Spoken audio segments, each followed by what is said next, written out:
Hi, I'm Michael, and we're back after our little break. And we've had a lot of new stuff planned for the future.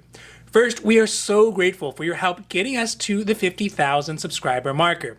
It means a lot to us to see that our videos are helping you all to improve your lives, even if it's just a little bit.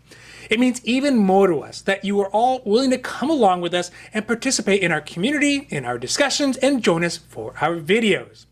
As you can see, with our time off, we were able to build out our new space. Additionally, we have decided to update the name of our channel to better reflect the things that we want to talk about moving forward, to be able to have wider topics that are interesting, that are helpful, and that are useful. So today, I am proud to relaunch our channel with its new name, Michael's Matters, where we'll start to cover the important topics that we've always covered over the last year, and additionally have the opportunity to explore more of the resources, more of the programs, more of the policies and politics that are out there and how they may affect us all.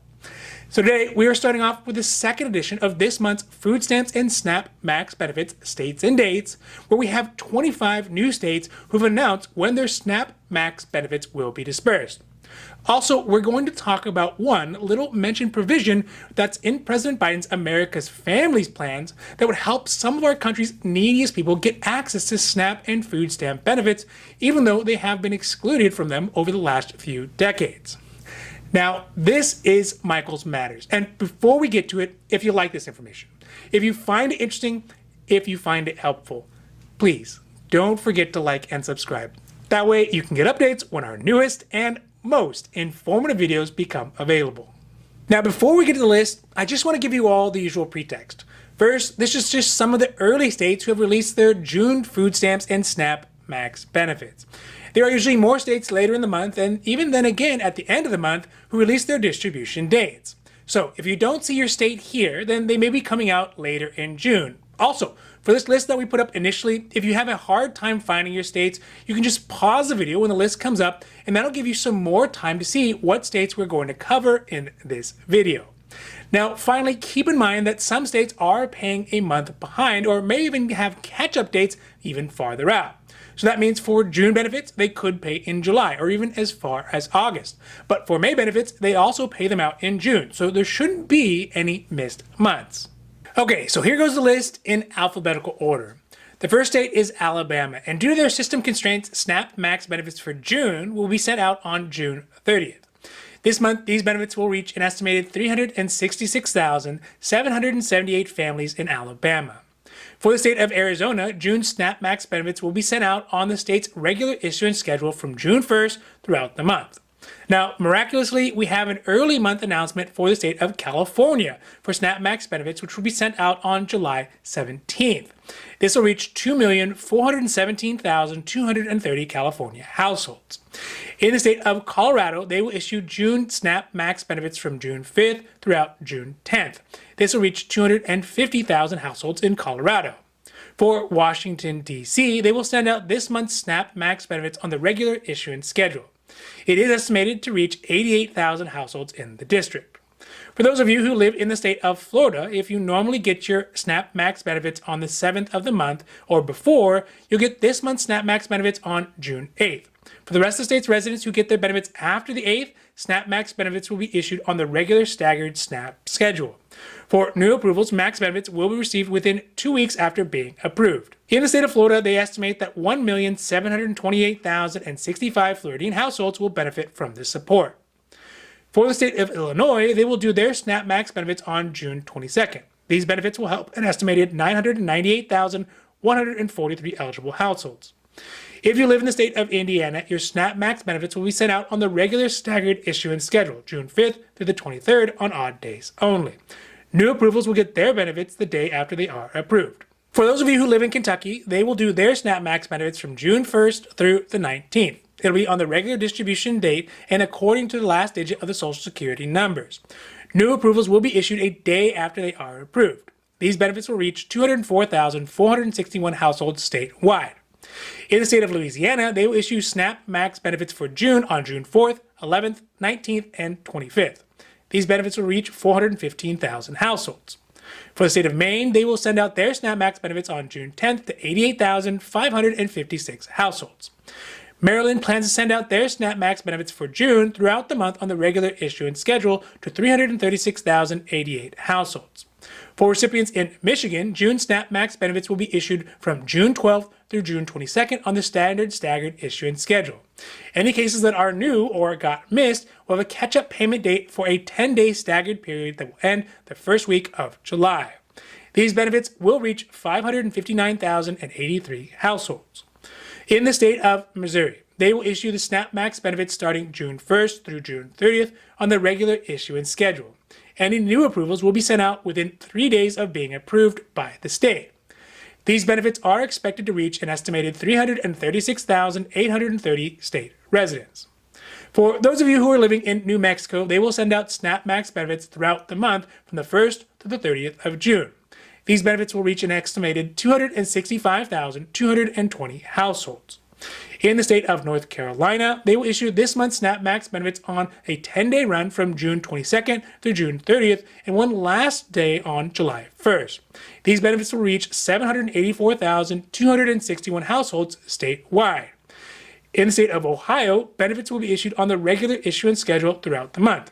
Any SNAP Max benefits that are issued after the 24th, though, will be done manually by a worker and will be issued a day after they are approved.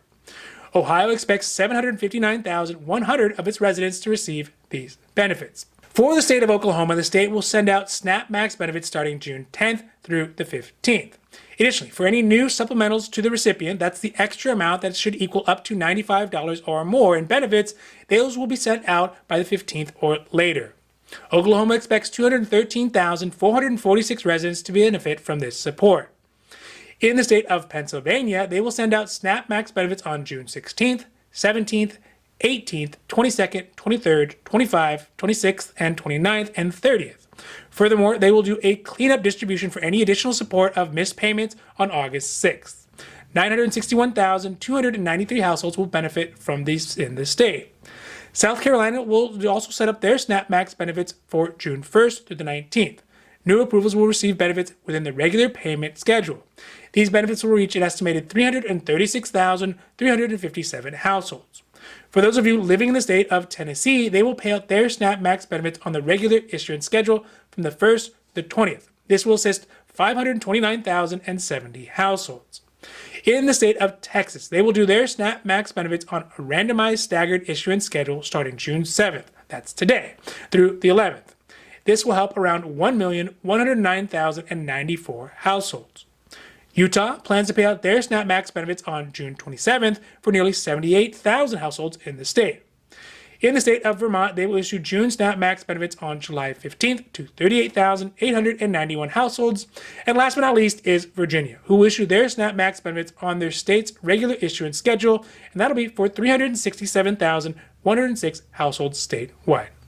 Now, under the American Families Plan, which is half of the president's most recent infrastructure package, there is a provision that would change the eligibility rules for food stamp benefits that would now include formerly incarcerated people. This is because dating back to the President Clinton era, when he implemented welfare reform rules, the president signed legislation that banned any formerly incarcerated person from getting access to many of the social welfare benefits that are normally available to any of us when we are in need. The hope was that banning drug felons, that's including folks who had marijuana charges, from public assistance would be a strong deterrent to prevent people from committing drug offenses. Now, obviously, without pointing out the obvious reasons, the new law did little to prevent anybody from committing drug crime and did even less to help those folks who did their time and were just trying to get back on their feet. The official bill to ban SNAP payments to those found guilty of drug offenses came in the Personal Responsibility and Work Opportunity Reconciliation Act, under provision that was put in by Texas Senator Phil Gramm. This rule not only kicked people while they were down, but also disproportionately affected specific communities more than others. Now, under these new provisions in the American Families Plan, if they pass, these formerly incarcerated people will once again be able to gain access to a support line that can help them to get back on their feet, that can help them to support their families, and help them to focus staying on the straight and narrow. So look, it's really easy for us to point out that formerly incarcerated people as not deserving food benefits or having given up that assistance because of the crime they committed. But it's also important to remember that over the last 30 years, and depending on the state, drug crimes could have been for something as small as a bag of weed, something that now, in most states, is either legal, sort of legal, or just a simple slap on the wrist. But under the old law, people who were prosecuted under those old rules could be forced to go hungry, or worse yet, forced to resort to crime just to support their families once again. It just doesn't make any sense to let people go hungry, to make it permanently more difficult to be a productive member of society, and moreover to punish their children who could also be unable to get access to SNAP and food stamp benefits because of the crimes of their parents. As a country, we have always embraced the fact that children should not be punished for the crimes of their parents, and that is what this is doing. It is just unfair, it's just un-American, and it's the right thing to do and a long time coming to get resolved by the Biden administration under the American Families Plan. That is, of course, if it passes. Now, this has been Michael's Matters, and I hope that you found it interesting or helpful or at least useful. And if you did, please don't forget to like and subscribe. That way you can get updates when our newest and most informative videos become available. So that's it for me and for Michael's Matters. I'm Michael, wishing you a happy, healthy day.